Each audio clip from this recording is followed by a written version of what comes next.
성경을 장을 좀 그 성경책 장으로 좀 정리해 가지고 좀 이렇게 그 시험도 보고 막 그랬었어요. 그래서 그런 자료들도 좀 나누고 싶고 그러긴 한데 공부해 오실 분은 없을 것 같아서 네. 하반기 때는 한번 도전해 볼까 합니다. 시험도 한번 내보고. 예. 그러면 안 오시나요? 예. 우리 사사기 첫 번째 사사 이름 혹시 기억나세요? 예, 그렇죠. 예, 저는 이렇게 앞글자 따서 많이 외웠어요. 그래서 오세 삼득이 뭐 이렇게 아직 수업 시간 아니니까 수업 시간 됐네요. 온니에 에훗 뭐 삼손 드보라 기드온 이런 식으로 하죠. 기드온의 그 별명이 뭐였죠? 여룻발 그죠? 여룻발 아시는 분들이 계시네요, 그죠? 기드온의 그 아들 이름 뭐였어요? 그 70명 한 명에 죽인 사람. 아비멜렉 그죠? 아비멜렉이 계속 70명 다 죽였는데 한 명 남았잖아요.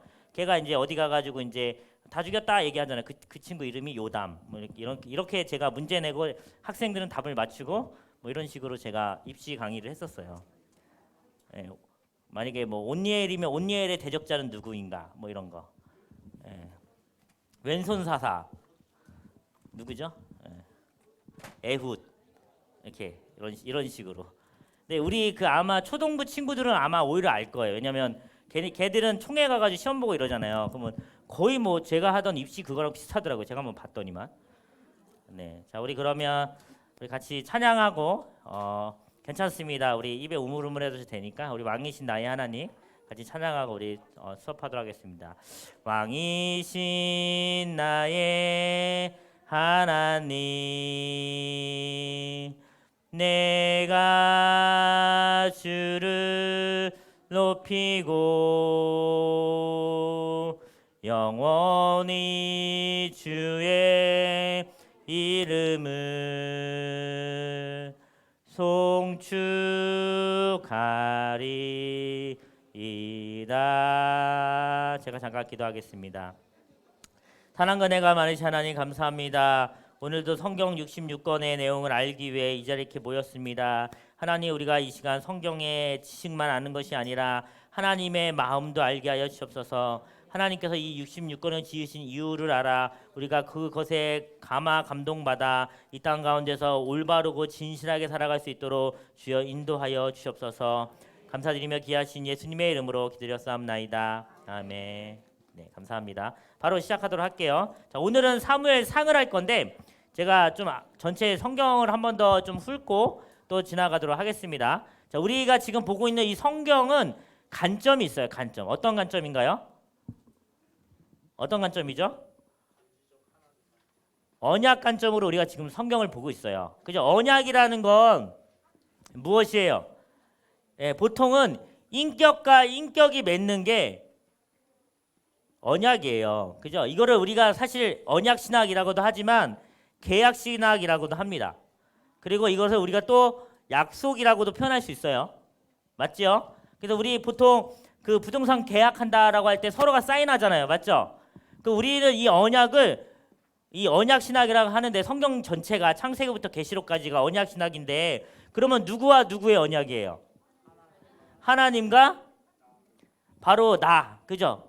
죄인이죠, 죄인. 구원받은 죄인들의 약속이 바로 이 언약 신학이에요. 그래서 우리는 성경을 지금 이 언약 관점으로 보고 있는 거예요. 이 관점을 갖는다는 게 굉장히 중요해요. 왜냐하면 우리가 성경 전체 66권을 읽다 보면 마치 우리가 산이 이렇게 있으면 산 안에 들어가면 막 길을 잃을 수가 있잖아요. 그죠? 그런데 딱 주제를 잡아주는 거죠. 그래서 우리는 지금 이 언약을 갖고 이 성경 66권을 보기 때문에 성경을 한눈에 볼 수 있는 거예요. 자, 그러면 이 언약에 한데 무엇에 대한 언약일까요? 무엇에 대한 언약이에요? 이 죄인은 원래 이 죄인의 형벌이 있었어요. 무엇이었죠? 사망이요. 사망, 지옥. 근데 이 언약은 무엇이에요? 하나님과 나와의 사이에서 이 죄인인 이 사망이 선고된 우리에게 구원을 주시겠다고 하는 하나님의 약속이 담긴 성경이 66권이에요. 그럼 이 성경 66권을 우리가 읽을 때 하나님의 약속을 발견해낼 수 있어야 된다는 거예요. 그렇죠? 만약에 우리가 사사기를 통해서 우리가 볼 수 있는 하나님의 언약과 약속은 뭐예요? 우리가 지난주에 그 패턴 했잖아요. 패턴. 처음에 이들이 이렇게 마음대로 태평성대하게 살고 있으면 이민족이 와서 괴롭히면 이들이 다시 부르짖고 회개하면 하나님이 사사를 보내셔서 태평성대 이루게 하시고, 그러면 다시 사람은 또 이렇게 죄를 짓고, 이것이 계속적으로 반복되잖아요. 이 가운데서 하나님께서 어떤 언약의 모양을 보여주는 거예요? 내가 너를 잃지 않고 내가 너를 기억하고 신실하게 내 약속을 지키마, 내가 너를 구원하겠다, 사사를 통해서 라고 말씀하시는 거예요. 그죠? 근데 이 사사를 통해서 우리에게 구원을 계속적으로 보여주고 계신데, 그러면 궁극적으로 우리의 사사는 누가 되세요? 하나님이 되시는 거예요. 우리를 구원하시는 분은 예수님이 되시는 거예요. 이것을 성경책을 통해서 계속적으로 보여주고 계신 거죠. 창세기에 보면 이 언약에 대한 내용이 어디 나와 있어요? 맨 처음에 우리가 원시복음이라고 해서 창세기 3장 15절에 보면 아담과 하와가 아담과 하와가 범죄했을 때 하나님께서 그들에게 3장 15절을 통해서 내가 널 구원하겠다. 남자의 이렇게 뱀의 머리를 치고 이거 아시죠? 9절. 그걸 통해서 우리에게 약속하시는 거죠. 우리에게 구원을 주시겠다고. 그러니까 우리가 성경을 볼 때 그냥 보면 안 되고, 어떻게 이 성경 말씀이 언약으로 우리에게 오는지를 보는 게 우리 상반기 하반기의 전체 성경을 보는 키가 되는 거예요. 자, 그럼 이런 것도 한번 생각해 봐야죠. 우리가 그 지난주에 원래 룻기나 이런 거는 우리 집사님들이 한번 해주셨으면 좋았는데 제가 그냥 해버려서 네, 교훈은 우리 집사님들이 원래 해주시 그랬거든요. 예를 들면 룻기 같은 경우도 보면 거기 보면 누가 구원을 받는 거죠? 궁극적으로 그 안에서, 그 본문 내에서 룻과 그의 일가가 구원을 받잖아요. 누구에 의해? 보아스에 의해서. 그죠? 그래서 이 보아스가 사실은 예수님을 보여주는 거예요. 보아스가 예수님이라는 게 아니라 보아스가 예수님을 보여주는 거예요. 그래서 기업 물을 자라고 해가지고 이 룻의 가정을 구원하는 것을 보여주면서 우리 역시도 그렇게 궁핍한 상황 가운데도, 그 비천한 상황 가운데도 사실 나오미 가정이 얼마나 비천해요. 그죠? 얼마나 비천해요. 보면 아버지 죽었죠. 두 아들 죽었죠. 그런데 이제 그 이방 여자 2명 데리고 와가지고 그 땅에서 사는 것 자체가 얼마나 힘들겠어. 그런데 이 가정이 구원받는 것을 보아스를 통해 보여주신 거죠. 그래서 이게 이제 하나님의 구원하심, 또 하나님의 은혜, 헤세드를 보여주시는 거거든요. 그래서 그렇게 우리가 룻기를 마쳤어요. 그래서 이 안에서 우리가 계속적으로 이 언약에 대한 것들을 우리가 공부할 수 있어야 돼요. 이제 우리가 사무엘 상하를 할 건데, 아마 이제 보통의 여기 앉아 있으신 분들은 그 전체 내용을 잘 알고 계실 것 같아요. 그래서 빠르게 또 얘기를 할게요. 5분, 3분. 우리 모세오경. 자, 우리 모세오경의 전체적인 내용은 뭐예요? 하나님께서 창세기 때 우리를 만드시고 우리를 구원하셨는데 아담과 하와가 에덴 동산에서 쫓겨나고, 그다음에 아담 이후로 이제 아담의 후손들이 뭘 기다려요? 메시아를 기다리죠. 나를 구원해 줄 구원자를 기다린단 말이에요. 그죠? 그 내용들 쭉 기다리는데 노아 때 하나님께서 이 세상을 만드셨으면 한탄하시고 이 세상에 악이 강영한 걸 보시고 어떤 심판을 내리시죠? 홍수 심판을 내리세요. 그리고 나중에 다시는 이렇게 홍수로 인해서 너희가 멸망하지 않겠다라고 하는 무지개 언약을 또 주시죠. 마찬가지로 계속적으로 우리가 갖고 있는 언약 신약의 근거에서 하는 거예요. 그래서 이 홍수와 이 무지개 언약과 그다음에 그 얘기들이 창세기 11장까지 나오다가 12장부터 이제 아브라함 이야기가 등장해요. 그죠? 아브라함 이야기. 그래서 아브라함 이야기가 나오고, 아브라함의 아들 누구? 이삭. 이삭의 아들 누구? 야곱의 몇 명 아들? 12명의 아들. 그죠? 12명의 아들. 그래서 이 중에 그 누가 애굽으로 팔려가죠? 11번째 여기 그 요셉이 팔려가죠. 그리고 이제 장자는 누구예요? 장자라고 표현하면 안 되고, 예수 그리스도의 계보에 있는 사람은 여기 4번째 아들. 그죠? 이 4번째 아들이 이제 유다 족속으로서 이제 그 왕의 계보를 잇잖아요. 그 이 유다 족속에 있는 사람이 나중에 다윗이 되는 거예요. 맞죠? 그 요셉은 지파가 2개죠. 어떻게죠? 에브라임과 므낫세.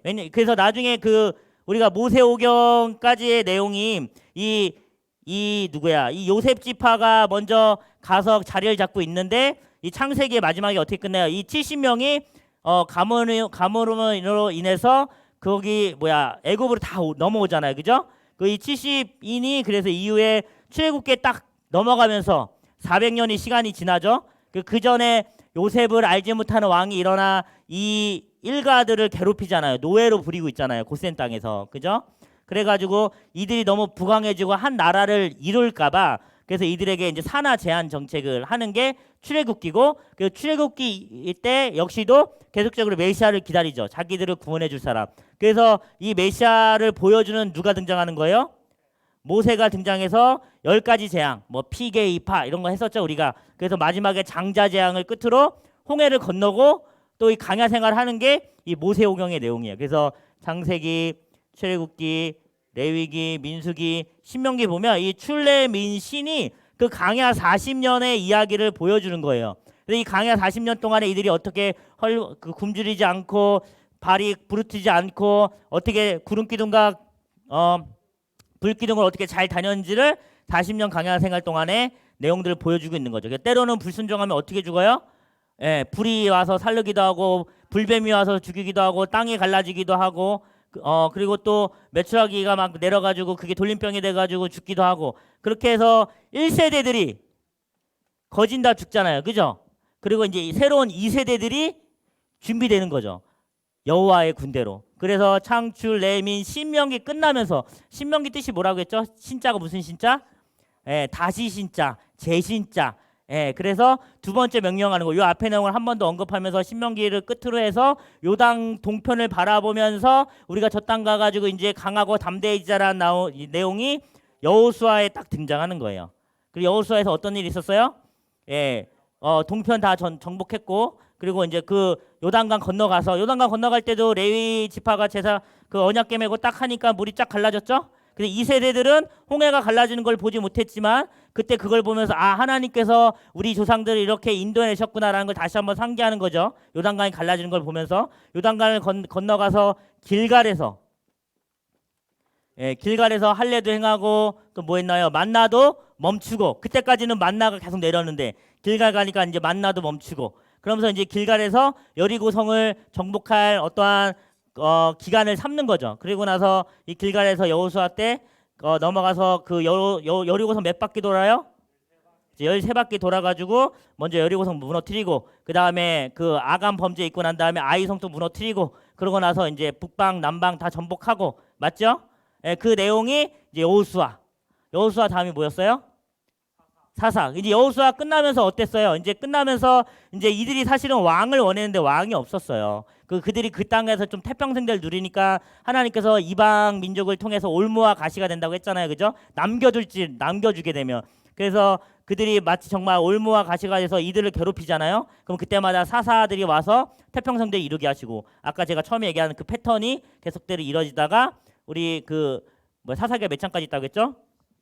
21장까지 있다고 했죠. 12명의 사사니까. 네, 그래서 21장에 가서 이 세상에 얼마나 범죄했는지를 성경이 보여주고 있는 거예요. 그리고 얼마나 영적으로 어둡고 있는지를 사사기서에서 보여주고 있는 거예요.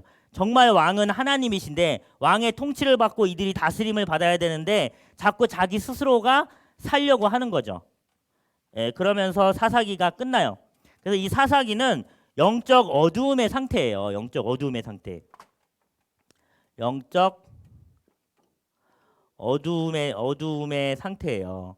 그러면 이 영적 어두움의 상태를 어떻게 보여주냐면 이제 사무엘 우리가 상 할 거잖아요. 사무엘 상에 보면 한나가 그 임신하지 못함으로 이제 괴로워하는 장면이 등장해요. 자, 우리 이제 사무엘 상 볼게요.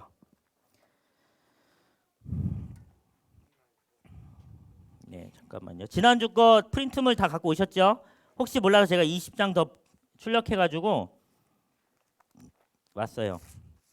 자, 사무엘상 1장 볼게요. 자, 1장에 보면 일단 1장 1절 같이 한번 읽어볼게요. 시작.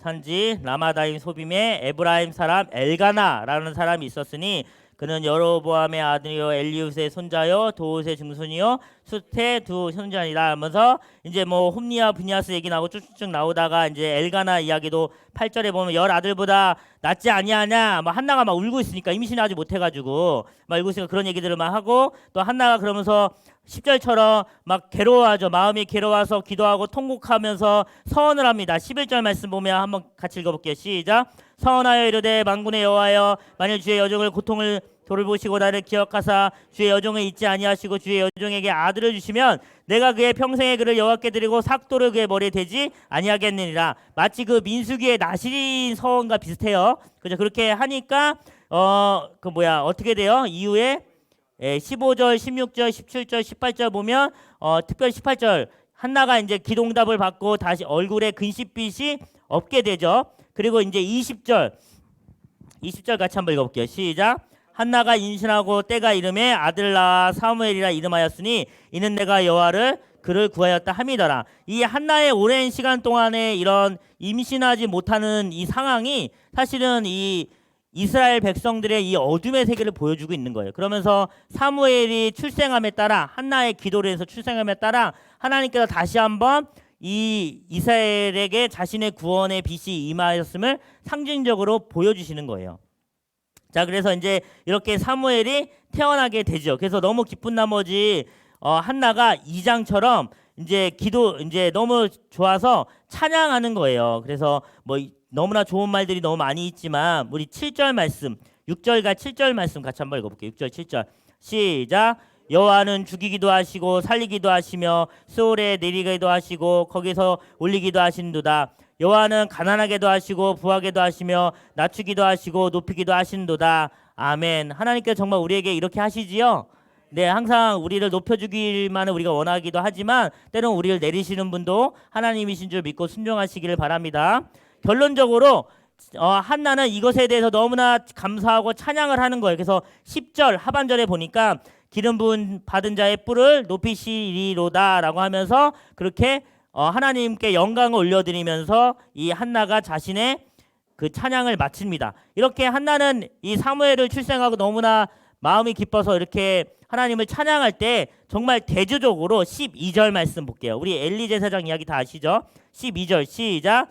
엘리의 아들들은 행실이 나빠 여호와를 알지 못하더라. 아멘. 한나와 계속적으로 이 엘가나가 사실은 비교가 돼요. 엘가나에게 아들이 둘이 있었어요. 그러니까 한나에게는 이제 아들이 사무엘이 있죠.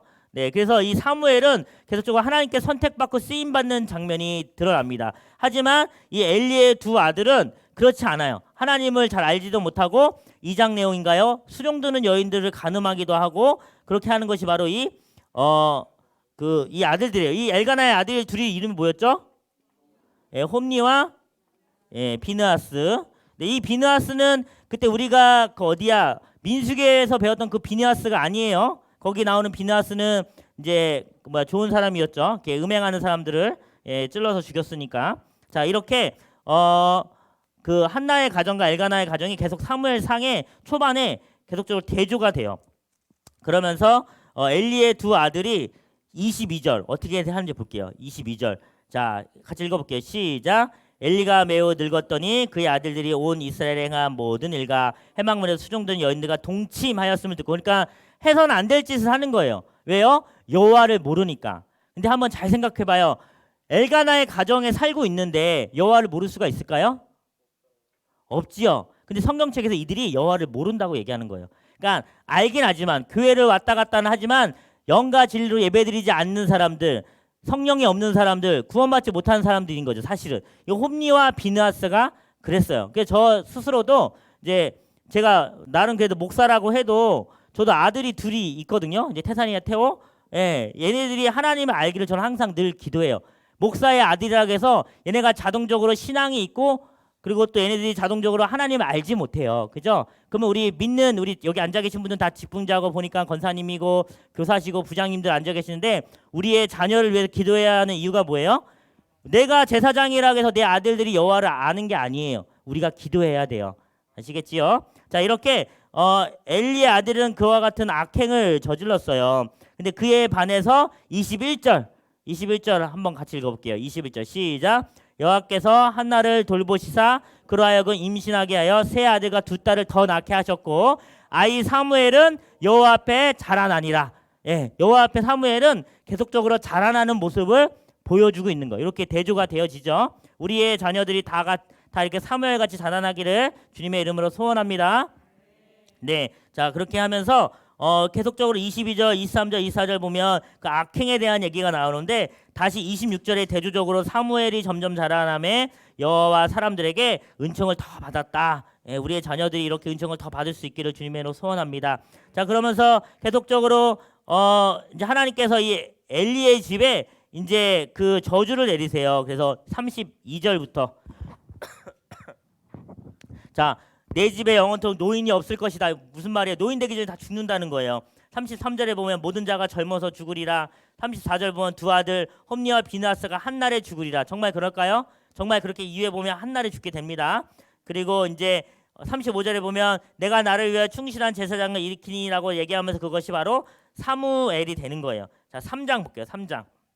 3장에 드디어 이제 사무엘을 부르시게 됩니다. 성경책에 보면 하나님께서 택하신 어떠한 메시아적 역할을 하게 하는 사람들을 부르시는 장면들이 있어요. 예를 들면 창세기 12장에서는 아브라함을 부르시고 그리고 또 출애굽기 3장에서는 또 모세를 부르시잖아요. 그리고 또 기도원도 사사기 6장에서인가요? 거기 또 기도원도 부르셔가지고 기도원이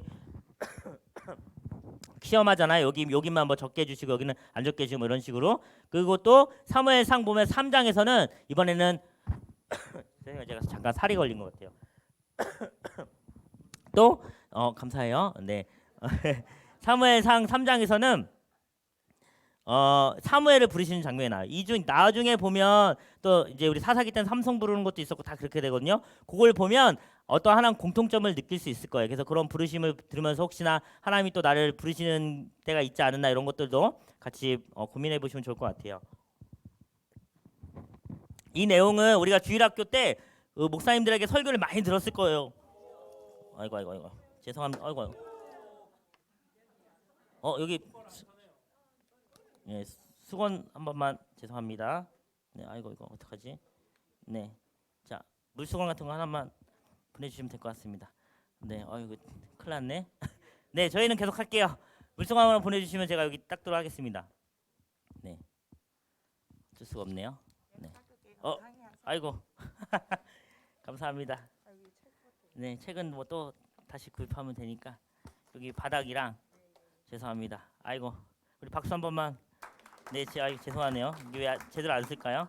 자, 3장 보면 이제 사무엘을 부르시는데 자, 사무엘을 4번 정도 부르세요. 그래서 우리가 주일학교 설교를 통해서 듣잖아요. 그래서 네. 그런가 봐요. 네. 10절 말씀 같이 한번 읽어볼게요. 10절 말씀. 자, 10절 말씀 시작.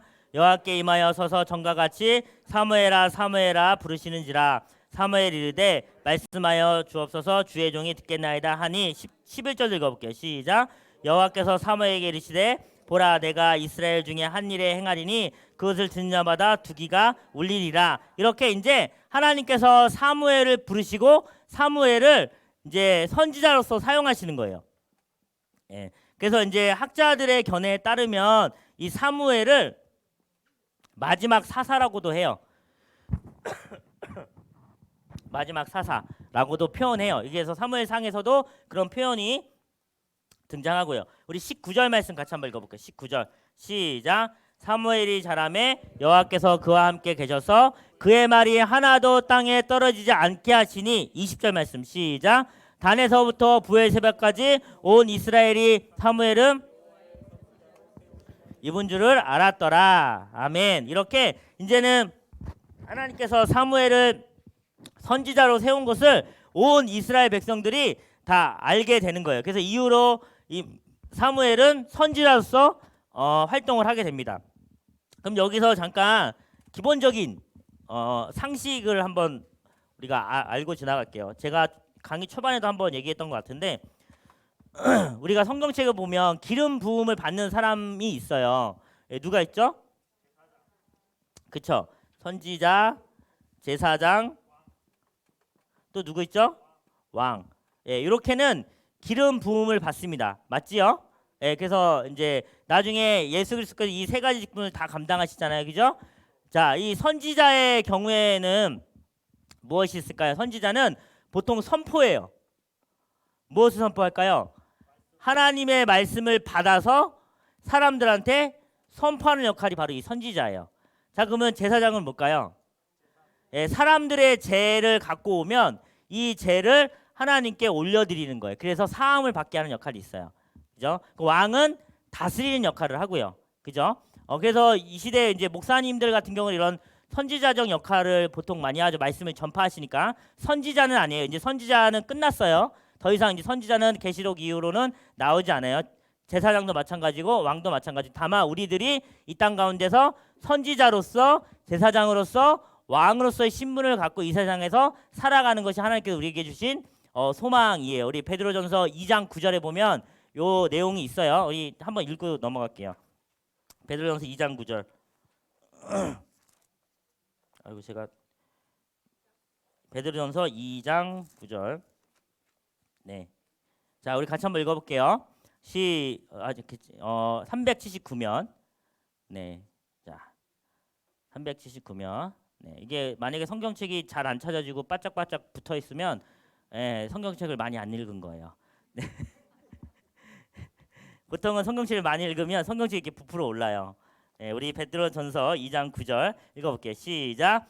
그러나 너희는 택하신 족속이요 왕같은 제사장들이요 거룩한 나라요 그의 소유된 백성이니. 여기까지만 읽을게요. 이렇게 우리에게 하나님께서 뭐라고 얘기하시냐면 택하신 족속, 왕, 그리고 제사장, 거룩한 나라 이렇게 말씀하시면서 우리가 이와 같은 직분을 우리가 이 땅 가운데서 하기를 원하십니다. 자, 어쨌든 사무엘의 경우는 이제 이렇게 선지자로서 기름 부음을 받은 거예요. 그래서 이후로 선지자인 사무엘은 하나님의 말씀을 받아 말하게 됩니다. 이것이 이제 예언적 활동이 되는 거죠. 네, 예언적 활동이 되는 거예요. 자, 근데 이제 3장에서 이렇게 사무엘이 부르심을 받고 4장에 이제 갔는데 4장에서 이제 그 블레셋 사람들과 이스라엘이 싸우게 되는 장면이 등장해요. 우리 2절 말씀, 1절 하반절인데 1절 하반절 이스라엘은 나가서부터 읽어볼게요. 시작. 이스라엘은 나가서 블레셋 사람들과 싸우려고 에베네셀 곁에 진치고 블레셋 사람들은 아벡에 진쳤더니. 그래서 이렇게 블레셋과 그 이스라엘이 싸움을 하게 되는데 4절 말씀 보니까 홈니와 비느하스가 하나님의 언약궤를 같이 갖고 있었어요. 왜냐하면 이 언약궤를 왜 갖고 나갔을까요? 이 블레셋과의 싸움에서 이 언약궤를 갖고 나가면 왠지 이길 것 같은 거야. 이 언약궤를 갖고 나가면. 왜냐하면 이 언약궤는 하나님을 상징하거든요. 그래서 이들이 이 언약궤를 갖고 나가면 자신들이 이길 줄 알았지만 어떻게 돼요? 언약궤도 뺏기고 그리고 그들이 10절처럼 블레셋 사람들이 쳤으니 이스라엘이 패하는 거예요. 언약궤를 갖고 갔는데 왜 패할까요? 왜 패할까요? 우리가 이 성경책 갖고 간다고 해서 뭐 어디 가든 사업이 잘 되고 우리 어제 족구했는데 족구하신 분들 없나요? 여기 족구하면 다 이기고 그럴까요? 그렇지 않죠. 우리가 정말 영과 진리로 하나님을 예배하는 게 중요한 거지 이런 모습적인 것이 중요한 게 아니에요. 그죠? 우리 대선지서 소선지서 보면 나오죠. 너희가 각종 뭐 헌금들을 다 내고 제사를 다 드리고 해도 너희들 외식하지 말라고 하잖아요. 바리새인과 사두개인이나 이런 사람들이 얼마나 그 종교 지도자로서 형식을 다 지켜가면서 다 들었는지 몰라요. 하지만 하나님께서는 그때 예수님께서는 그들에게 독사의 자식들아 그랬어요. 왜요? 그들 망한 건데 이 영과 진리로 드리는 예배가 없었기 때문에 그래요. 이 홈니와 비느하스는 앞에 보면 나오잖아요. 여호와를 알지 못하는 제사장의 알려드리니까 제사장이었어요. 그래서 이 언약궤를 갖고 나갔다가 한 번에 죽는 거죠. 이 한 번에 죽는다는 거 아까 그 저주 중에 있었죠. 아까 3장 34절에 보면 한날에 죽으리라라고 하는 말씀이 성취되는 거예요. 네. 계속적으로 우리가 성경을 볼 때 이렇게 하나님의 말씀이 성취되어져 가는 것을 주목하시면서 보시는 게 중요합니다. 왜냐하면 이렇게 하나님의 말씀이 성취되어져 가는 것을 통해서 우리 역시도 우리 삶에 하나님께서 나에게 약속하신 말씀들이 성취되거든요. 그것이 복이 됐든 저주가 됐든 그것이 흥하게 되는 거든 약하게 되는 거든 하나님의 말씀은 늘 항상 성취될 줄 믿습니다. 네, 우리가 그런데 순종함으로써 하나님께서 우리에게 복 주시려고 했던 그 모든 것들이 속히 성취되길 우리가 기도하고, 또 우리가 하나님을 경외하는 마음으로 우리가 불순종하지 않고 그 저주가 우리에게 오지 않도록 또 우리가 조심해야겠지요. 네, 자 이렇게 4장에서는 언약궤를 뺏기는 사건이 있어요. 그래서 15절에 보면 엘리의 나이가 98세 때 이와 같은 일이 일어나고요. 또 17절 보면 홈리와 비느하스가 한 번에 죽었고, 그러면서 18절 말씀 같이 한번 읽어볼게요. 시작. 하나님의 계를 말할 때에 엘리가 자기 의자에서 뒤로 넘어져 문 곁에서 목이 부러져 죽었으니 비대한 까닭이라. 그가 이스라엘의 사사가 된 지 40년이었더라. 그래서 여기서 보면 또 엘리에 대해서 또 설명해 주고 있어요. 아까 제가 잘못 얘기했네요. 엘가나라고. 엘리의 두 아들이죠. 홈리와 비느하스는. 네, 그 엘리에 대해서 묘사하길 뭐라고 얘기했냐면 자기 의자에서 뒤로 넘어져 문 곁에서 목이 부러져서 죽었대요. 예, 근데 왜 그렇대요? 많이 비대하기 때문에. 그래서 얼마나 이 엘리가 게으렀는지, 어떠한 그런 육체적인 이런 갖고 있다. 이 당시에 뚱뚱하게 쉽지 않은데 이 당시에 그런 것들을 조금 보여주고 있는 것 같아요. 그러면서 21절은 이가봇 이런 데 한번 동그라미 쳐주시고요. 하나님의 개가 빼앗겼고 그의 시아버지 남편이 죽었다라고 하면서 22절에 보면 하나님의 개를 빼앗겼으므로 영광이 이스라엘에서 떠났다라고 합니다. 그러니까 이게 비유적으로 보여준 거죠. 하나님의 영광이 이스라엘 떠났다. 더 이상 이스라엘에 하나님의 영광이 없다라는 것들을 이 사사기 시대의 연장인 사무엘 상에서 보여주고 있는 거예요. 계속적으로 이들은 왕이 없는 것을 탓합니다. 예, 이 사무엘 상하의 내용에서도 계속적으로 이들은 왕이 없는 것을 탓해요. 자, 그러면서 이 하나님의 개, 언약궤가 5장에서부터 이렇게 돌아다녀요. 처음에는 아스돗에 갔다가 가드에 갔다가 에글론에 갔다가, 이 내용을 한번 5장 내용을 한번 읽어봐줘요. 그 가는 곳마다 그 블레셋 사람들이 진통을 겪어요. 하나님의 언약궤가 들어오는 것을 보고 그들이 막 누가 죽거나 뭐 병들거나 막 이런 일들이 생기거든요. 그래서 5장에 갔다가 6장 볼게요.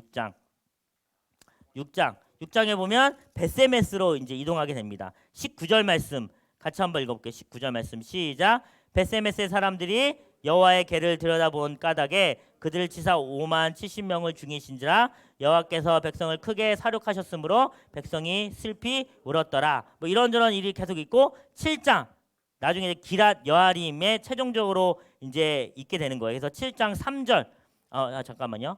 7장 1절 볼게요. 7장 1절 시작.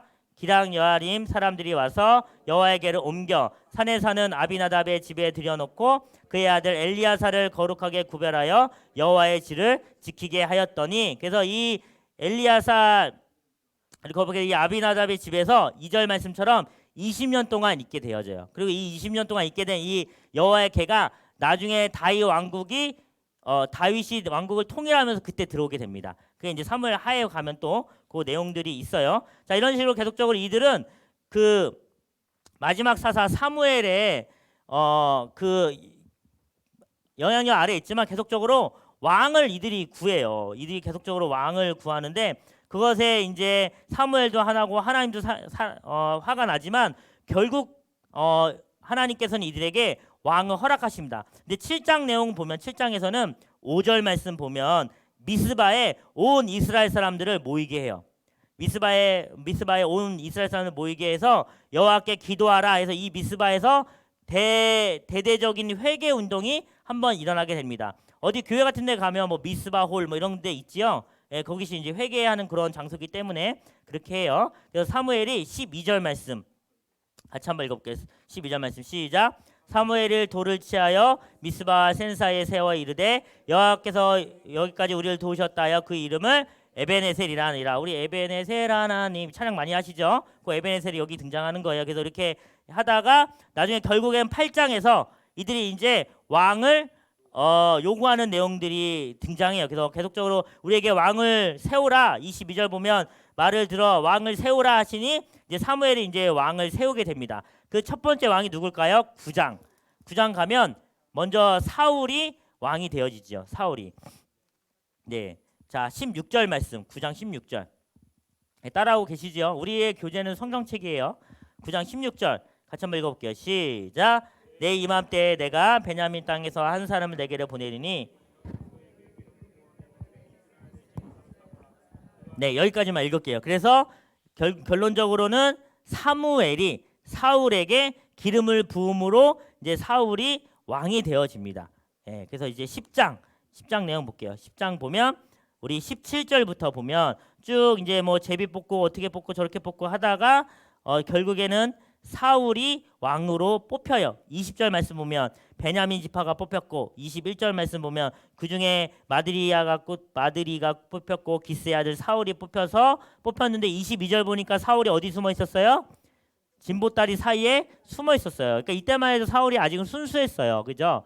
예, 약간 소심한 성격인 것 같기도 하고 하지만 이후에 하나님께서 그 마음 가운데도 어쨌든 하나님이 택하신 종이기 때문에 강한 마음을 주셔서 11장 보면 암몬과의 전투에서 이제 사울이 이기게 하십니다. 보면 11장 보면 1절, 2절 보면 암몬 사람 나하스가 올라와서 길앗 야베스에 맞서 이제 이스라엘과 싸우자라고 얘기해요. 그래서 2절 말씀 보면 암몬 사람 나하스가 그들에게 이르되 내가 너희 오른 눈을 다 빼야 너희와 언약하리라. 내가 온 이스라엘 이같이 모욕하리라. 이렇게 해서 계속적으로 암몬 사람 나하스가 모욕하고 이렇게 저렇게 하니까 이제 사울이 6절 말씀 밭에서 소를 몰고 오다가 그거 아세요? 5절에 보면 사울이 밭에서 소를 몰다가 전쟁에 나갔는데 이긴 거예요. 예, 6절 말씀 같이 읽어볼게요. 시작. 사울이 이 말을 들을 때 하나님의 영에게 크게 감동되어 그의 노가 크게 일어나. 여기까지만 봐도 사울이 어떤 인물인지 아시겠죠?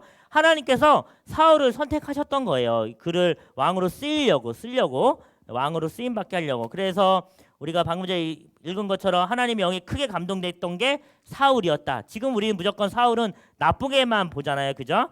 자, 7절 말씀 같이 읽어볼게요. 시작. 한 결의에 소를 잡아 각을 뜨고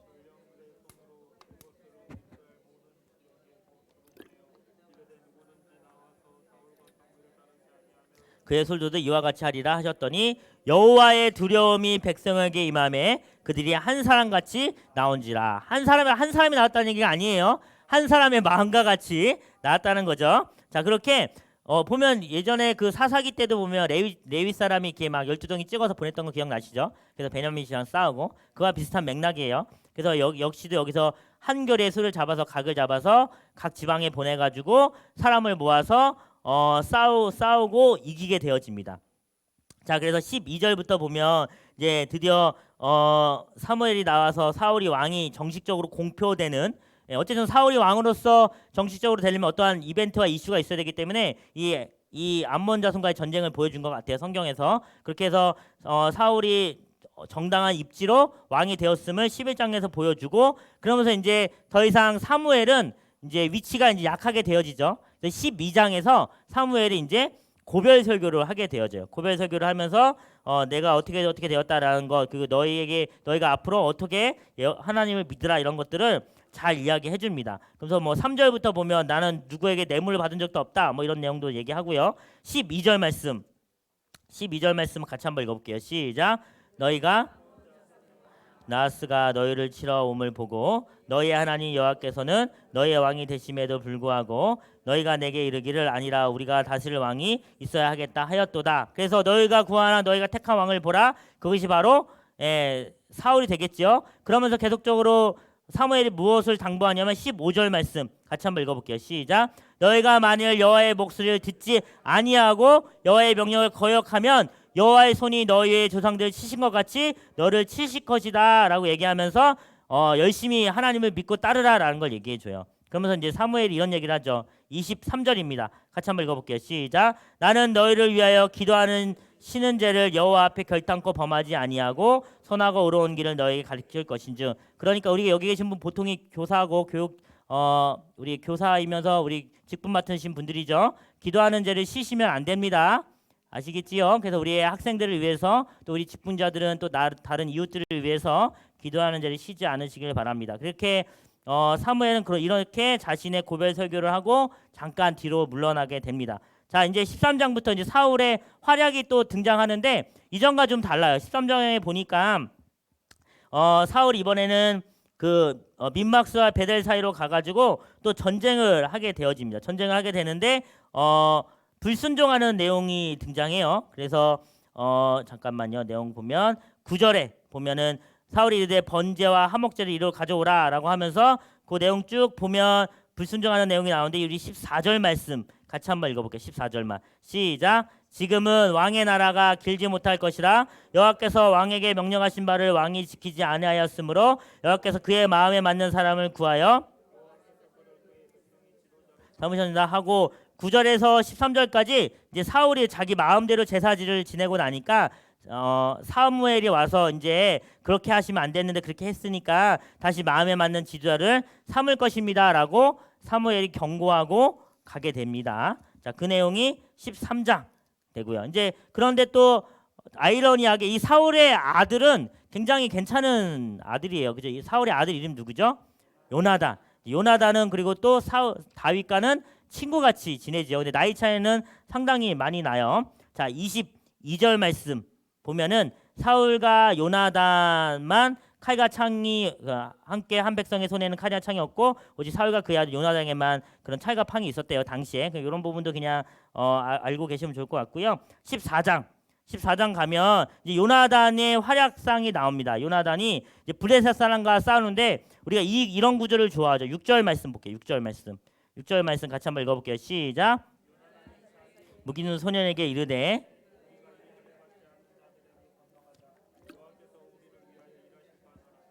여호와의 구원은 사람이 많고 적음에 달리지 아니하였느니라. 아멘. 그래서 요나단이 이 전쟁에서 싸워 이기게 됩니다. 요나단은 신실한 사람이에요. 자, 이렇게 쭉 가고 우리 15장 볼게요. 15장에서 이번에 또 사울이 이번에 아말렉과 싸우게 되는데 이 아말렉과 싸움에서도 승리는 하지만 또 실수를 하게 되죠. 하나님이 원하시는 것은 이 아말렉 족속을 다 멸절하는 거였는데 그렇게 하지 않아요. 그래서 11절 말씀 볼게요. 11절 말씀 15장 11절 시작.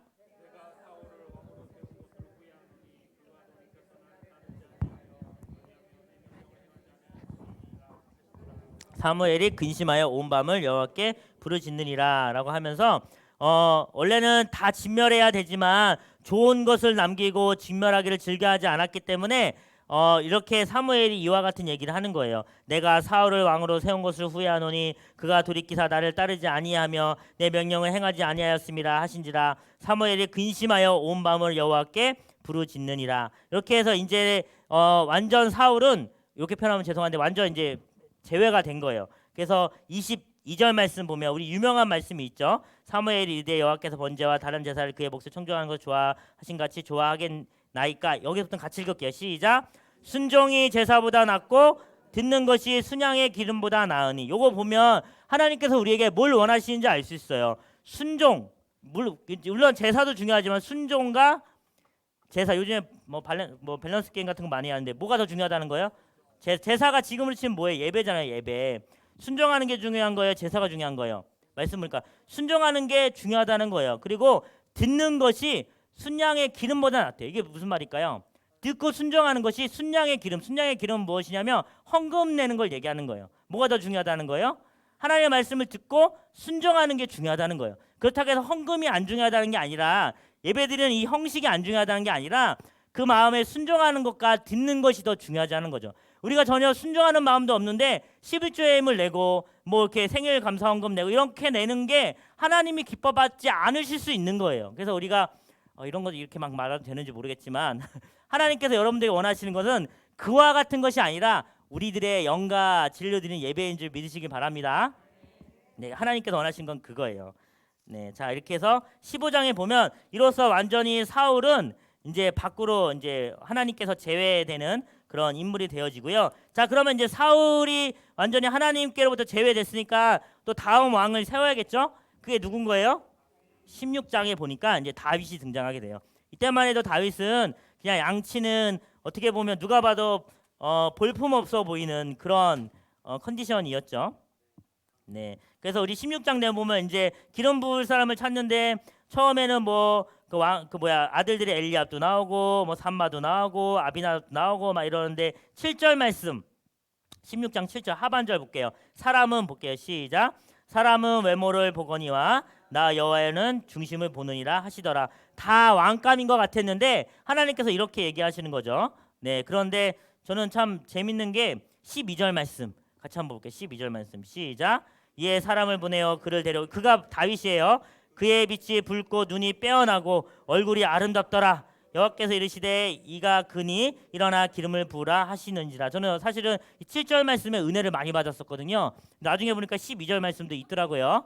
네, 일단은 빛이 나고 눈이 빼어나고 얼굴이 아름다웠대요. 예, 하지만 하나님이 보시기에는, 우리 옆에 있는 분 보고 이렇게 인사해볼까요? 하나님이 보시기에는 당신은 아름답습니다. 네, 저는 그렇게 위로를 받았습니다. 네, 자 그렇게 해서 13절 말씀 같이 한번 해볼게요. 13절 시작. 사무엘이 기름 뿔병을 가져다가 그의 형제 중에서 그에게 부었더니 이날 이후로 다윗이 여호와의 영에게 크게 감동되어 사무엘을 떠나서 라마로 가니라. 자 이렇게 다윗은 이제 13절에 여호와의 영이 크게 감동되는 장면이 13절에 나오는데, 또 대조되게 14절 말씀 같이 한번 읽어볼게요. 시작. 여호와의 영이 사울에게서 떠나고 여호와께서 부리시는 악령이, 예, 그죠, 사울을 이제 힘들게 하는 내용이 등장하고요. 그러면서 수금 잘 타는 사람을 16절에 구하라고 하니까 그게 공교롭게도 다윗이셨지요. 그래서 21절 다윗은 이제 수금 타는 자이기도 하지만 21절처럼 사울의 무기를 드는 자로 또 임명되기도 합니다. 그래서 보면 내용이 보면 다윗이 사울에게 이르되 그 앞에 모셔서서 섬에 사울이 그를 크게 사랑하여. 처음에 사울과 다윗의 관계는 이렇게 좋았어요. 하지만 이제 가면서 점점 천천히요 만만히요 하면서 바뀌는 거죠. 23절에서도 보면 하나님께서 부리시는 악령이 사울에게 이를 때 다윗이 수금을 들고 와서 손에서 타면 사울이 상쾌하고 낫고 악령이 그에게서 떠나갔다고 합니다. 이런 내용들이 있어요. 17장. 자 17장 보면 드디어 이제 골리앗 전투 있잖아요. 왜 그 부흥 강사님들이 좋아하시는 물맷돌 휙휙 팍 던졌더니만 이마에 빵 맞아가지고 딱 쓰러졌다는 그 놀라운 내용이 17장에 등장합니다. 그래서 다윗과 골리앗의 싸움 누가 이겼지요? 당연히 다윗이 이겼지요. 우리 40절 말씀 보면 다윗은 매끄러운 돌 5개를 골라서 그것만 갖고 갔어요. 그런데 이제 막 골리앗이 하나님을 모욕하는 말들을 하죠. 그러니까 45절 말씀, 예, 같이 한번 읽어볼게요. 45절 시작. 다윗이 블레셋 사람에게 이르되 나는 만군의 여호와의 이름으로 곧 내가 모욕하는 이스라엘 군대의 하나님 이름으로 내가 나아가서 이기게 됩니다. 47절 말씀. 또 여호와의 구원하심이 칼과 창에 있지 아니함을 이 무리가 알게 하리라. 같이 읽을게요. 시작. 전쟁은 여호와께 속한 것인즉 그가 너희를 우리 손에 넘기시리라. 아멘. 우리의 이 모든 영적 전쟁도 하나님께 속한 것인 줄 믿고 승리하실 줄 믿습니다. 자, 우리 17장을 지나서 골리앗과의 전투에서 이기죠. 근데 이렇게 돌아올 때 그 사람들이 천천히요 만만히요 이렇게 해서 이제 18장 우리 7절 말씀처럼 하니까 이제 사울의 마음에 이제 다윗을 볼 때마다 질투가 이렇게 있었지요. 근데 18장 3절 말씀 보면 요나단은 다윗을 자기의 생명같이 사랑했다, 이런 내용들이 있어요. 그만큼 많이 아꼈다는 거죠. 그래서 요나단이 그 다윗이 곤란할 때 도망가게 하게 합니다. 18절 내용에 보면 그런 천천히요 만만히요 이런 내용이 나오고, 17절 이후로 보면 이제 사울이 다윗을 자신의 이제 사위 삼으려고 뭐 메랍을 주겠다 뭐 이런 내용들이 또 등장하고요. 나중에 성경책 한번 쭉 보시면 좋을 것 같아요. 19장은 어떤 내용이에요? 예, 사울이 다윗을 죽이려고 하는 거죠. 그래서 보면 9절 말씀 보면 사울이 손에 단창을 가지고 있었는데 악령에 사로잡혀서 다윗의 손으로 수금을 탈 때 단창으로 10절 말씀처럼 벽에 박으려고 던졌는데 2번이나 피하는 일이 있지요. 네, 그렇게 되어집니다. 자, 되고요. 우리 20장에서 이제 다윗이 도망갈 수 있도록 요나단이 도와주는 내용이 20장에 등장해요. 20장 볼게요. 자, 20장. 그래서 21절 보면 화살이 내 이쪽에 있다 가져가라 하면 이제 오면 되고, 화살이 저 앞쪽으로 있다 하면 너는 이제 도망가면 된다, 이렇게 요나단과의 어떠한 그 사인을 맞춰 가지고 결국에는 다윗이 21장부터 길고 긴 피난의 시간을 가게 됩니다. 그래서 사무엘상 보면 처음에는 이제 한나와 그 이제 이 엘리 집안의 일이 이렇게 나오다가, 그러면서 이제 9장부터 사울이 기름 부음 받고, 그러면서 이제 기름 부음 왕인 사울이 활약하는 내용이 나오다가 이제 그가 이제 하나님 앞에 불순종하는 내용이 쭉 나오고, 16장부터 다윗이 등장하면서 다윗이 다시 기름 부음 받고 20장까지 다윗과 사울의 집안이 같이 있다가 21장부터 거의 마지막 장까지는 다윗의 도망 이야기들이 나와요. 그래서 21장부터는 빠르게 한번 보도록 할게요. 21장 먼저는 이제 노베 가서 제사장 아히멜렉의 그 집에 가게 되는데 거기서 이제 골리앗의 칼을 구절 말씀처럼 이제 갖게 돼요. 근데 이때 이 다윗이 여기 있을 때 7절 말씀 보면 도액이라는 사울의 사람이 있어가지고 도액이 그 장면을 보고 나중에 사울한테 얘기해서 사울이 여기 다윗이 떠나고 난 이 그 뭐야 제사장 아히멜렉에 있는 모든 사람들을 죽이는 그런 일들이 일어나죠. 그리고 이제 이후에 다윗이 이제 이 제사장 집에 있다가 이후에 블레셋으로 도망가게 돼요. 도망가게 되는데 13절 말씀 다윗이 이런 적도 있었죠. 같이 읽어볼게요. 시작. 그들 앞에서 그의 행동을 변하여 미친 채하고 미친 채에서 침을 질질 흘려가지고 겨우 죽음을 면하게 됩니다. 22장. 그리고 나서 아둘람 굴로 도망가요. 근데 아둘람 굴에 가서 어떤 사람을 모으냐면 2절 말씀. 환난 당한 모든 자와 빚진 모든 자와 마음이 원통한 자를 다 모아봤더니만 400명이 되는데 이들이 이제 다윗의 기본적인 세력이 되어지는 거예요. 근데 보면 참 재밌지요. 환난 당한 자, 빚진 자, 마음이 원통한 자. 예, 보면은 굉장히 거칠고 마음이 다듬어지지 않은 사람들 같은데 이 사람들이 한 사람처럼 우리 다윗의 마음에 들어왔다는 거예요. 예, 다윗의 리더십일 수도 있고 또 어쩌면 우리 중에서도 이 안에서도 우리 마음 가운데 환난 당한 사람, 마음이 원통하신 분들 있겠지만 하나님께서 구원해 주실 줄 믿습니다. 자, 그렇게 하다가 아까 우리 18절 22장 18절 보면 도액이 세마포 에봇 입은 자 85명을 죽이는 그런 악행을 이제 저지르게 되고요.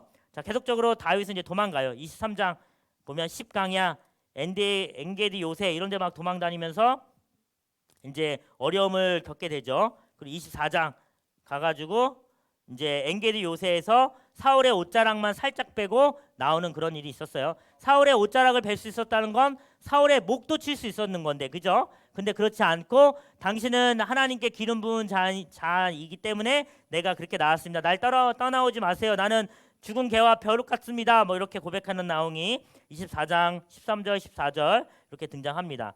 그러니까 이제 사울도 나름의 참회의 소리를 내요. 17절처럼 다윗에게 이르되 나는 너를 학대하되 너는 나를 선대하니 넌 나보다 의롭도다 라고 하면서 계속적으로 다윗을 죽이려고 해요. 사람 마음이 참 간사하죠. 25장 보면 1절에 이제 누가 죽어요? 네, 사무엘이 죽게 되고요. 그 다음에 25장 쭉 내용 보면 이제 그 여자 아비가일이 등장합니다. 우리 아비가일은 지혜로운 그 현숙한 여인이라고 우리가 잘 알고 있죠. 그래서 원래는 그 나발의 아내였는데 그 나발이 실수를 함으로 나발이 죽고 아비가일은 이제 다윗의 아내가 되어집니다. 보면 다윗도 아내가 여러 명 있어요. 그 아까 보면 사울의 딸도 있었고 메랍도 있었고. 자, 나중에 한번 정리할 수 있으면 할게요. 26장. 자, 이번에 이제 10강야에서 또 그 사울을 죽일 기회를 다윗이 찾지만 그렇지 않죠. 그냥 창과 물병만 가져옴으로써 또 역시나 그렇게 사울에게 표현을 합니다. 나는 당신을 죽일 수 있었지만 죽이지 않았습니다라고 이야기를 해요. 자, 그러면서 다시는 그래서 사울이 다윗을 쫓아가지 않겠다라고 약속을 하죠. 27장 볼게요. 27장. 그래서 이제 이렇게 26장으로 다윗의 이제 나름의 그 피난의 여정은 끝나게 돼요. 그래서 27장에서 다윗이 이제 블레셋 땅으로 이제 피신하게 되어집니다. 마지막으로 피신하게 되어서 우리 4절 말씀 보면 사울이 다시는 그를 수색하지 아니하였다 이런 말씀 있고요. 피신하게 되어지는 이제 블레셋의 한 사람으로서 있게 되어지는 장면이 27장에 나오고 28장 보면 이제 사울이 하나님께서 자신을 만나주지 않으니까 신접한 여인을 찾는 내용이 28장에 등장합니다. 3절부터 보면 그러면 안 되지요. 네. 자, 29장. 자, 29장 볼게요. 29장 보면 이제 다윗이 그 블레셋 사람들 사이에 있었는데 사람들이 저 다윗은 경계해야 됩니다. 뭐 이런저런 얘기들을 하지만 다행히도 그것이 잘 무마돼서 잘 넘어가게 돼요. 나중에 29장도 한번 쫙 읽어봐요. 그래서 다윗이 더 이상 내가 블레셋에 오래 있지 못하겠구나 하고 이제 블레셋에서 이제 나오게 되어집니다. 30장. 네, 30장. 자, 30장 보면 이제 다윗과 아말렉과의 전투가 있어요. 다윗과 아말렉과의 전투. 다윗이 잠깐 집을 비운 사이에 그의 식솔들이 다 아말렉에 잡혀가요. 그래서 이제 그것을 다시 되찾으러 가는 장면이 30장입니다. 예, 쭉 내용 보시면 있어요. 자, 됐고요. 자, 그래서 18절 보면 다윗이 아말렉 사람들이 빼앗겨갔던 모든 것을 도로 찾고 그의 두 아내를 찾지요. 네, 30장에 그런 내용이 있고요. 31장 보면 어떤 내용이 있을까요? 사울과 이제 요나단이 죽게 되어집니다. 네, 길보아 산에서 이제 죽게 되어지지요. 네, 자 보면은 잠깐만요. 내용 중에 자 6절 말씀 5절 6절 보면 무기를 든 자가 사울이 죽임을 보고 자기도 자기 칼 위에 엎드려 그와 함께 죽고 사울과 그의 세 아들도 무기를 든 자와 그의 모든 사람들이 다 그 한 날에 죽게 되어집니다. 이런 내용들 한번 보시면 좋을 것 같습니다. 이렇게 사무엘상은 아까 제가 이야기한 대로 어떤 사사시대의 그 아픔들이 계속적으로 한나의 임신하지 못함을 위해서 보여주고 한나가 낳은 아들 누구였죠? 사무엘과 또 엘리의 그런 그 가문의 대조적인 것 이쪽은 계속적으로 여호와로 말미암아 자라나는데 그 엘리의 두 아들 홈니와 비냐스는 그렇지 못하는 것들을 보여주면서 이 하나님께 사로잡힌 사람들과 그렇지 않은 사람들의 가문을 보여주는 거죠. 여기 있는 우리 모든 분들은 하나님의 명에 사로잡힌 믿음의 가문인 줄 믿습니다. 자 그렇게 사무엘 지나고 나서 왕 계속적으로 이스라엘 사람들은 미련하게 왕을 구하는 거예요. 이들의 왕은 사실은 하나님이신데 계속적으로 왕을 구하면서 이제 9장에 가서 사울이 기름 부음을 받고 그죠? 그래서 쭉 해서 사울 역시도 불순종해서 두 번의 불순종을 하면서 완전히 이제 나가리가 되죠. 그리고 나서 다윗 네, 다윗이 다시 기름 부음을 받게 됩니다. 외모를 보시지 않는다고 했지만 다윗의 외모는 어땠어요? 붉고 아름다웠어요. 하나님 보시기에 우리 모두가 그럴 줄 믿습니다. 자, 그래서 다윗이 이후로 이제 처음에는 양치기였다가 그 다음에 수금 타는 자였다가 그 다음에 사울 옆에서 무기를 드는 사람이었다가 그러고 나서 골리앗과 싸워 이기면서 천천히요 만만히요라는 그 말 때문에 사울이 이제 질투하죠. 그래서 이제 다윗을 죽이려고 하고 그 와중에 동역자인 우리 요나단이 있어서 요나단 덕분에 또 이렇게 살 길을 마련하고 그 긴 그 방황과 도피 생활 동안에 자기의 세력을 만들고 그 마지막에 31장에 사울과 요나단이 죽으면서 사무엘하가 열리는 거예요. 사무엘하 1장 볼게요. 끝난 줄 알았죠? 네. 자, 사무엘 1장 볼게요. 사실 제가 사무엘하는 굉장히 좀 짧게 할게요. 그래서 사무엘하 보면 이후로 이제 사울이 죽었기 때문에 일단 다윗이 굉장히 슬퍼합니다. 굉장히 슬퍼하고요. 이제 다윗이 그러면서 이제 본격적인 진정한 왕으로 등극하게 돼요. 우리 2장 사무엘하 2장 내용 보면 이제는 다시 할게요. 다윗이 완전히 왕으로 등극하는 내용이 이제 등장하고요. 자 그리고 5장 내용 볼게요. 5장. 자 5장 보면 자 이제 완전히 통일 왕국을 이루게 됩니다. 자 우리 4절과 5절, 그 전에 3절 하반절에 보면 그들과 언약을 맺으며 그들에게 다윗에게 기름 부어 이스라엘 왕으로 삼으니라 하면서 4절 5절 보면 완전히 이제 전체 지파의 왕으로서 다윗이 등극하게 되는 장면이 등장하게 되고요. 6장 볼게요. 네, 아까 그 하나님의 개가 어디 있었죠 마지막에? 네, 아비나답의 집에 20년 동안 있다가 이제 다윗의 집으로 오게 되는 거예요. 이것도 에피소드가 재미있지만 다 하지 않고 이제 하나님의 개가 온다는 거는 상징성이 있어요. 하나님이 이제 앞으로 다윗의 가문과 함께하겠다라는 것을 보여주는 거지요. 그래서 6장에 보면 하나님의 법궤가 다윗성으로 오면서 7장 하나님께서 이제 다윗에게 이제 언약을 맺으십니다. 다윗과 7장 보면 내용 보면 우리 11절부터 9절부터 보면 하나님께서 말씀하시죠. 내가 가는 모든 곳에 내가 너와 함께 있어라고 하면서 다윗에게 약속을 해요. 그러면서 그 13절 말씀 같이 한번 읽어볼게요. 시작. 그는 내 이름을 위하여 집을 건축할 것이요 나는 그의 나라 왕위를 영원히 견고하게 하리라 라고 하면서 그 후손에 있는 그런 집을 건축한다 이런 내용들 이 집을 건축한 게 누구에 의해서 이루어지죠? 나중에 이제 솔로몬에 의해서 이루어지는 거죠. 이런 내용들을 다윗과 언약하세요. 그래서 우리가 보통 그 언약에 대한 몇 가지 얘기를 하면 처음에 원시복음 그것도 있지만 그 노아와 맺었던 노아 언약, 그 다음에 무지개 언약, 아브라함과 맺었던 아브라함 언약 그런 것도 있지요. 그 이후에 이제 모세와 맺었던 언약, 신명기 언약 이런 것도 있지만 다윗 언약도 이렇게 여기 7장에 등장하는 거예요. 자, 그래서 이 다윗 언약도 이후에 열왕기 상하에 가면 이루어지는 것이 등장합니다. 자, 그래서 우리 8장 볼게요. 그래서 이제 다시 할게요. 다윗이 어딜 가든 승승장구하는 게 8장에 나와요. 그래서 이제 15절부터 18절 보면 이제 이 다윗의 사령부가 어떻게 조직되어져 있는지가 등장하고요. 그런데 이렇게 승승장구하던 우리 다윗 8장, 9장, 10장 계속적으로 이겨요. 암몬과도 싸워 이기고 어디랑도 싸워 이기고 막 이렇게 싸워 이기는데 11장 볼게요. 드디어 어떻게 되죠? 11장에 보니까 누가 등장해? 여자 밧세바가 등장하는 거예요. 그래서 밧세바가 등장해서 어두운 날에 밤에 밧세바가 목욕하는 것을 보기도 쉽지 않은데 그것을 보고 음욕을 품고 그죠? 밤에 보는데 보이겠어요? 근데 그걸 보고 음욕이 품어서 사람을 보내서 그 여자와 자고 아이를 갖고 그래서 밧세바의 남편 이름 뭐죠? 우리아를 계획적으로 죽이기까지 하잖아요.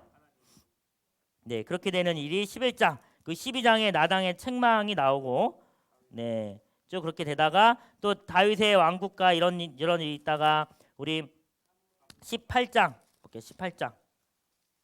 네. 다시 할게요. 12장. 12장 24절. 12장 24절.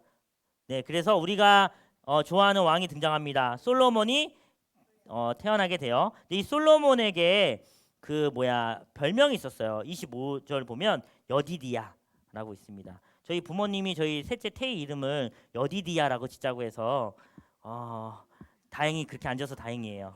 네, 네. 저희 부모님이 목사님이신데 네 그렇게 짓자고 했는데 나중에 마음을 고쳐 드셔가지고 자 그래서 13장부터는 이제 압살롬 이야기가 쭉 등장해서 압살롬으로 말미암아 큰 환란을 당하게 되죠. 그 이제 18장 보면 이제 압살롬이 18장에 가서 죽게 되어집니다. 자, 죽게 되어지고 이 압살롬의 죽음을 이제 다윗 역시 슬퍼하고요. 그다음에 22장 볼게요. 예. 자, 보면 22장 보면 시편 18절과 같은 내용의 성경책이에요. 그래서 22장에 보면 여호와는 나의 반석이시요 나의 요새시니 나를 위하여 나를 건지시는 자시요 이렇게 시편 18편의 내용들이 하면서 자신의 인생을 한번 돌아보는 거예요. 그래서 23장에 이제 다윗이 마지막 말을 하고 왜 이렇게 마지막을 할까요? 자신의 이제 마지막이 다가오고 있기 때문에 그렇죠. 합니다. 자, 그다음에 24장 다윗이 또 실수를 해요. 아까 밧세바와의 그 실수를 했었는데 24장 보면 어떤 실수를 하냐면 인구 조사를 합니다. 1절 말씀 보면 하반절에 다윗을 격동시키사 이스라엘과 유다 인구를 조사하게 했는데 이것이 하나님 보시기에 악했어요. 왜냐하면 인구 조사한다는 것은 물론 좋은 의도나 이런 것도 있을 수 있지만 보통 국방력을 얘기하거든요. 세금 이런 것들 얘기해요. 근데 그 다윗이 하나님 믿지 않고 여기에 더 마음이 싫은 거죠. 그래서 하나님께서 어떤 별을 내시죠. 우리 13절 보면 가세계에 있을 7년 기근 원수에게 쫓겨 석 달 동안 사흘 동안 전염병 이렇게 하다가 결국엔 뭘 택하나요? 전염병을 택해서 그 아라우나의 타작마당에서 여호와의 제단 쌓소서 이런 내용들 나오죠. 그래서 나중에 그것이 없어지게 되어지면서 사무엘하가 끝나게 되고 열왕기 상이 딱 펼쳐지면서 다윗이 늙고 수종드는 아비셉이 나오고 그러면서 솔로몬 왕이 등극하는 내용이 열왕기상에 등장하게 됩니다. 네, 그렇게 해서 다음 주에는 쉬게 되고 그 다음 주에는 열왕기 상하를 할 수 있도록 할게요. 네, 제가 기도하고 마치겠습니다. 사랑과 은혜가 많으신 하나님, 우리 마음 가운데 왕이